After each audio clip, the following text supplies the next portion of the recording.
पुस्तक का नाम श्रीमती एनी बेसेंट, लेखक पंडित श्री राम शर्मा आचार्य जी, ऑडियो 6। थियोसॉफिकल सोसाइटी में प्रवेश। अब श्रीमती बेसेंट के जीवन में एक नया और बहुत महत्वपूर्ण मोड़ आया। इस पर प्रकाश डालते हुए उन्होंने स्वयं ही लिखा है कि मजदूर आंदोलन में काम करते हुए मेरे हृदय में यह भावना दृढ़ हो जाती थी कि सामाजिक बुराइयों को दूर करने की कोई दूसरी औषधि भी होनी चाहिए। समाजवादियों के प्रयत्न से मनुष्य की आर्थिक दशा सुधर सकती है, पर सब लोग आपस में एक की भावना रखने लगे, मानव बंधुत्व के सिद्धांत को हृदयंगम करके आत्मत्याग और आंतरिक भक्ति के साथ सेवा करने लगे।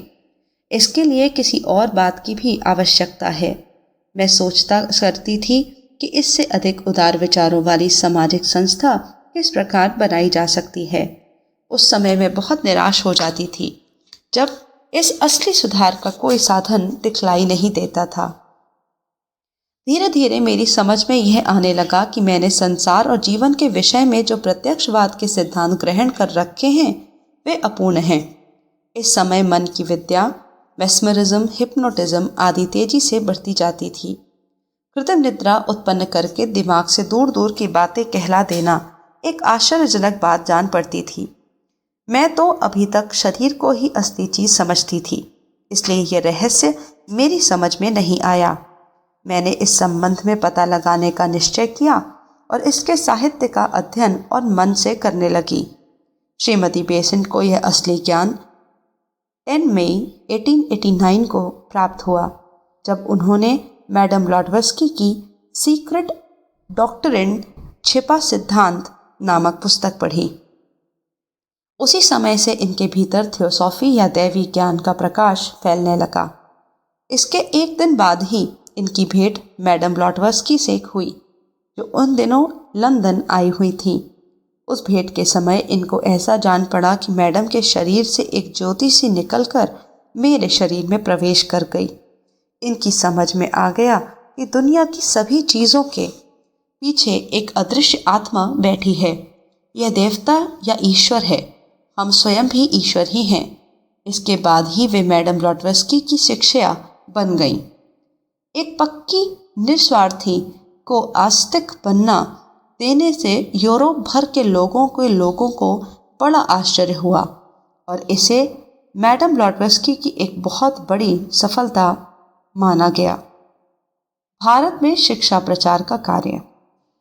इसके कुछ समय पश्चात 1893 में श्रीमती बेसेंट इसी खोज में अध्यात्म विद्या की जन्मभूमि भारत में आ गई और यहीं से उन्होंने अध्यात्म तथा जन सेवा के समन्वय का कार्य आरंभ किया। सबसे पहले इन्होंने शिक्षा की तरफ ध्यान दिया। उन्होंने देखा कि यहाँ पर अंग्रेजी सरकार तथा ईसाइयों की शिक्षा संस्थानों में जिस ढंग से पढ़ाया लिखाया जाता है वे बड़ा त्रुटिपूर्ण है। उसके फल से यहाँ के युवकों का ध्यान अपने धर्म की तरफ से हटता जाता है और अपनी संस्कृति तथा पूर्वजों का सम्मान भी उनकी दृष्टि में कम हो जाता है। श्रीमती बेसेंट स्वयं लंदन में एक स्कूल चला चुकी थी और हाँ, स्कूल बोर्ड नामक संस्था की सदस्य भी रह चुकी थी। उस अनुभव के आधार पर उन्होंने इस देश में भी एक ऐसा स्कूल खोलने का विचार किया जिसमें हिंदू धर्म तथा संस्कृति की शिक्षा देते हुए ऊंची से ऊंची आधुनिक शिक्षा भी दी जाए। इस उद्देश्य से काशी में सेंट्रल हिंदू कॉलेज की स्थापना की गई। इसके लिए उन्होंने समस्त भारत का दौरा करके चंदा इकट्ठा किया। महाराजा बनारस ने नगर के बीच में एक काफी बड़ा स्थान दे दिया। यह कॉलेज बहुत वर्षों तक भारतीय युवकों को राष्ट्रीय दृष्टि से उपयोगी शिक्षा देता रहा और अंत में इसी को श्री मदन मोहन मालवीय ने अपने संबंध में लेकर हिंदू विश्वविद्यालय के रूप में परिवर्तित कर दिया। स्त्री शिक्षा की महत्ता। लड़कों के लिए सेंट्रल हिंदू कॉलेज की स्थापना करने के बाद आपने लड़कियों की शिक्षा की तरफ ध्यान दिया।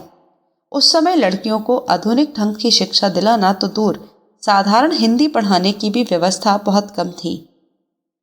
अधिकांश लोग तो स्त्री शिक्षा के विरोध करने लगे। श्रीमती बेसेंट ने लोगों की इस हानिकारक मनोवृत्ति की आलोचना करते हुए कहा, जब तुम लड़कियों को नहीं पढ़ाओगे तब तक भारत का उद्धार नहीं हो सकता। जब तक भारतीय माताएं अपने पूर्व गौरव को न जानेंगी तथा अपने बच्चे को पुरानी सभ्यता की बातें नहीं बतलाएंगी कि भारत पहले क्या था और अब क्या हो गया, जब तक वे प्राचीन समय की स्त्रियों के समान न हो जाएं, जब तक वे अपनी मातृभूमि को हृदय से प्यार न करने लगें, तब तक भारत उतना ही कमजोर रहेगा जितना आज है।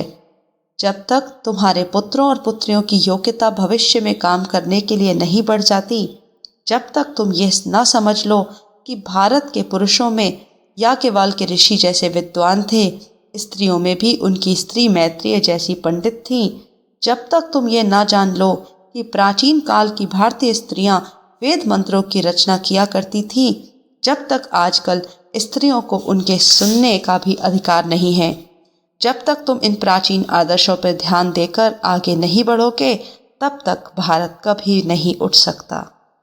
उस उद्देश्य की पूर्ति के लिए हिंदू कॉलेज में ही कन्याओं को पढ़ाने का एक विभाग खुलवाया दिया। कुछ समय बाद थियोसॉफिकल सोसाइटी की तरफ से एक बड़ा लड़कियों का स्कूल खुलवाया, जो अभी तक एक प्रसिद्ध शिक्षा संस्था मानी जाती है। सन 1907 में आप थियोसॉफिकल सोसाइटी की प्रधान चुन ली गईं। तब से अनेक बार यूरोप, अमेरिका, ऑस्ट्रेलिया की यात्रा करके उस समाज का संगठन और प्रचार करती रहीं। इतनी लंबी यात्राएं करना, साथ ही व्याख्यान देना और संगठन को मजबूत बनाना, बहुसंख्यक पुस्तकें और सामयिक पत्रों के लिए प्रतिदिन घंटों लिखते रहना, भारत के राजनीतिक आंदोलन में भी भाग लेते रहना, ये सब काम इतने बड़े थे कि लोगों को इनकी कार्यक्षमता पर आश्चर्य होता था। ये अपना सब काम बड़ी फुर्ती से करती थीं और चलती हुई रेल में भी कुछ न कुछ लिखने पढ़ने का काम करती रहती थीं। इनके नेतृत्व में थियोसॉफी सोसाइटी ने बहुत उन्नति की। भारत और अन्य देशों में शिक्षा की उन्नति के लिए इन्होंने थियोसॉफिकल शिक्षण ट्रस्ट की स्थापना की, जो जगह जगह नए स्कूल खोलकर शिक्षा का प्रचार करता रहता था। भारत में होम रूल आंदोलन। भारतवर्ष में राजनीतिक जागृति उत्पन्न करने के लिए श्रीमती बेसेंट ने सन 1923 में कामवीस नामक साप्ताहिक पत्र अंग्रेजी में निकालना आरंभ किया। इसका उद्देश्य अध्यात्म का समानुकूल स्वरूप में विवेचन करना था, भारतवासियों में अपने राजनीतिक हथियारों का ज्ञान फैलाना था। ये पत्र जब तक चला, अपने उच्च विचारों के कारण उसका देश और विदेश में सर्वत्र सम्मान हुआ। इसके कुछ समय ही बाद आपने मद्रास स्टैंडर्ड नामक पत्र को खरीदकर न्यू इंडिया नामक दैनिक पत्र प्रकाशित किया। श्रीमती बेसेंट स्वयं ही इसकी संपादिका थी और इसका आदर्श वाक्य मोटो था, देश नरेश महेश के लिए संघर्ष। इसका आशय यह था कि श्रीमती बेसेंट भारतवर्ष को राजनीतिक अधिकार दिए जाने की पूर्ण समर्थक थी, पर वे ये नहीं कह सकती थी कि भारत का संबंध इंग्लैंड से बिल्कुल ही टूट जाए। इस कारण बहुत से उग्रवादी भारतीय आपको होम रूल आंदोलन से सहमत नहीं थे।